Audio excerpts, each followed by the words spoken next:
कष्ट में थी और अपने भाई रावण से कहती है रोती हुई, हे भाई, मेरा अब कौन बचा है? अब मेरा पूरा संसार उजड़ गया है, मैं क्या करूं, कहाँ जाऊं?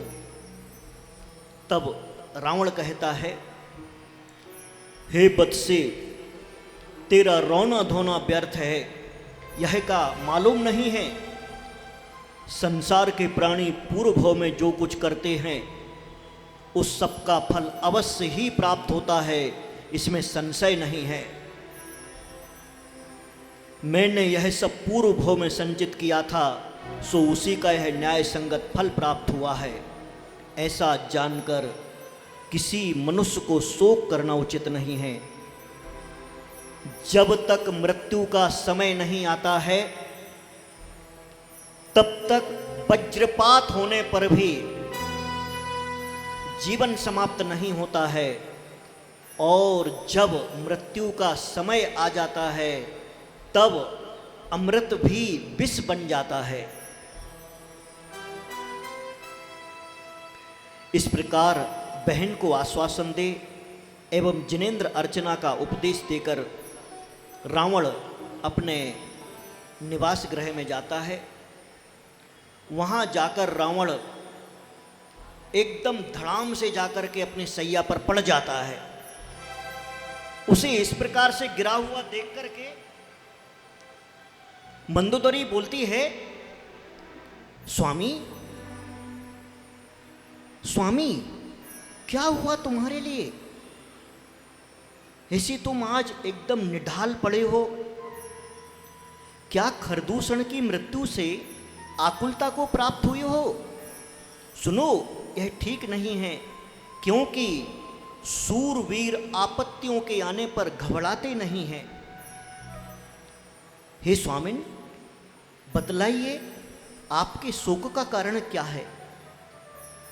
तब रावण थोड़ा सा सैया से उठता है और कहता है, अस्पष्ट शब्दों में बोला, हे सुंदरी, सुनो, एक सद्भाव की बात तुमसे मैं कहता हूं।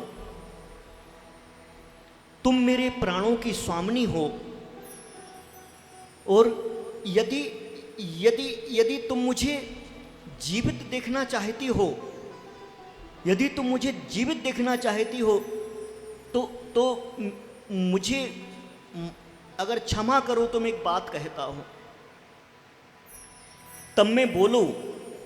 मंदोदरी कहती है, ऐसा ही हो स्वामी। रावण लज्जित होता हुआ कहता है, अवर्णनीय विधाता की अपूर्व सृष्टि, सीता मुझे नहीं चाहेगी तो मेरा जीवन नहीं रहेगा। रावण की इस कष्टकर दशा को देख करके मंदोदरी हंसती हुई बोली, हे स्वामी, हे नाथ, आज तो बड़ा आश्चर्य हो रहा है कि वर भिक्षा मांग रहा है वधू की। ये क्या चल रहा है, क्या हुआ है? वह बड़ा आश्चर्य है। जान पड़ता है कि वह सीता या तो पुण्यहीना है या फिर परम अभ्युदय को धारण करने वाली है, इसलिए वह तुम्हें नहीं चाह रही है। रावण कहता है कि अब मैं क्या करूं, तुम कोई उपाय बताओ। मंदोदरी कहती है, अरे तुम इतने शक्तिशाली हो, इतने बलशाली हो, अपनी भुजाओं से आलिंगित क्यों नहीं कर लेते सीता को? तब वह रावण कहता है, हे देवी, मैं जिस कारण जबरदस्ती नहीं कर रहा हूं उसे सुनो। मैंने अनंत वीर्य भगवान के समीप मुनियों की सभा में एक व्रत लिया था। भगवान ने कहा था, एक वस्तु का त्याग भी परम फल प्रदान करता है। दुखों से भरी परंपरा में भ्रमण करने वाले प्राणियों को पाप से थोड़ी निवृत्ति हो जाए तो संसार से वह पार हो जाता है। उस समय मेरे लिए एक मुनिराज ने कहा था, हे दशानन, तू चुपचाप क्यों बैठा है?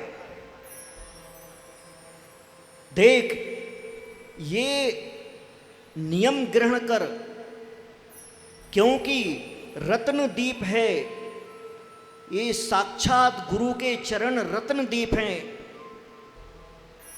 यहां से तू खाली मन और खाली हाथ मत जाना।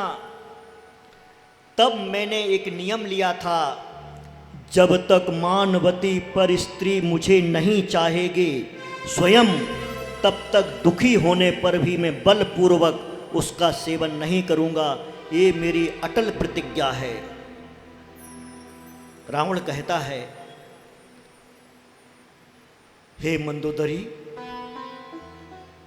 मैं जब तक प्राण नहीं छोड़ देता हूं तब तक तुम जाकर के कोई इसका उपाय करो, उसे प्रसन्न करो, क्योंकि घर के भस्म होने पर कुआं खोदना उचित नहीं है।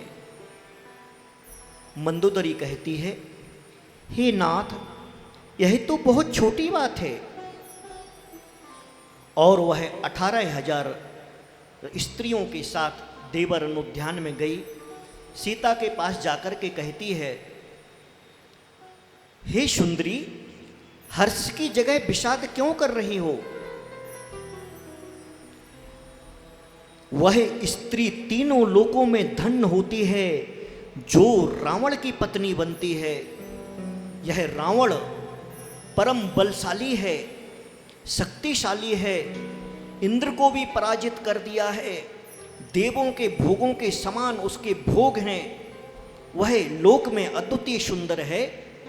इतना दुखी क्यों तुम खुद भी हो रही हो और रावण को भी तुम दुखी कर रही हो?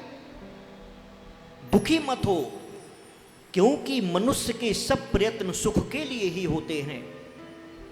सुनो सीता, मेरे वचनों को स्वीकार करो।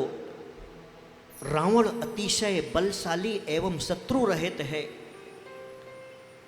तब आंसू बहाती हुई सीता कहती है, तेरे ये सब वचन विरुद्ध हैं। ये तेरे वचन पतिव्रता स्त्री के नहीं हैं। तू ऐसे वचन, दुष्ट वचन क्यों कह रही है? और पतिव्रता स्त्री इस प्रकार की सलाह या इस प्रकार की बात किसी को नहीं बोल सकती है। तुम्हें लज्जा आना चाहिए।